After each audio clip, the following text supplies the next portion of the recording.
ఓ కాలంలో వైకుంఠంలో శ్రీ మహావిష్ణువు మరియు లక్ష్మీదేవి సంతోషంగా నివసించేవారు. ఒక రోజు నారద మహర్షి జ్ఞానఫలం అనే దివ్యమైన పండు తీసుకుని వచ్చాడు. ఈ పండు లోకంలో అత్యంత జ్ఞాని ఎవరో ఆయనే తినాలి అని అన్నాడు. దాంతో దేవతల మధ్య వాదన ప్రారంభమైంది. ఆ సందర్భంలో చిన్న అపార్థం జరిగి లక్ష్మీదేవి కోపంతో వైకుంఠం వదిలి భూలోకానికి వచ్చి కొల్హాపూర్లో తపస్సు చేసింది. లక్ష్మీదేవి లేకుండా విష్ణుమూర్తి విచారంలో మునిగిపోయాడు.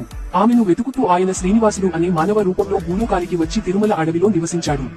ఒక రోజు అడవిలో ఆయన ఒక ఏనుగును వెంబడిస్తూ ఉన్నాడు. ఆ సమయంలో ఆయన ఆకాశరాజు మరియు ధరణిదేవి కుమార్తె పద్మావతిని చూశాడు. ఆ ఇద్దరి మధ్య ప్రేమ పుట్టింది. శ్రీనివాసుడు తన తల్లైన వకులాదేవిని వివాహం గురించి మాట్లాడమని పంపాడు. ఆకాశరాజు, ధరణిదేవి ఆనందంగా అంగీకరించారు. దేవతలందరూ ఆకాశం నుండి పుష్పవర్షం కురిపిస్తూ ఆ దివ్య వివాహానికి హాజరయ్యారు.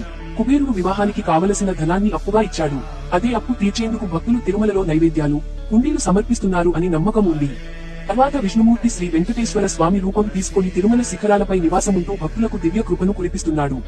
లక్ష్మీదేవి కూడా భూమికి వచ్చి శ్రీనివాసుని పద్మావతితో చూసింది.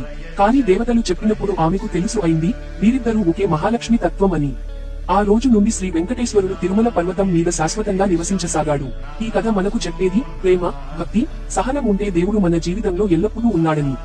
Please subscribe our Bal Bhakti channel to get the divine knowledge for your kids.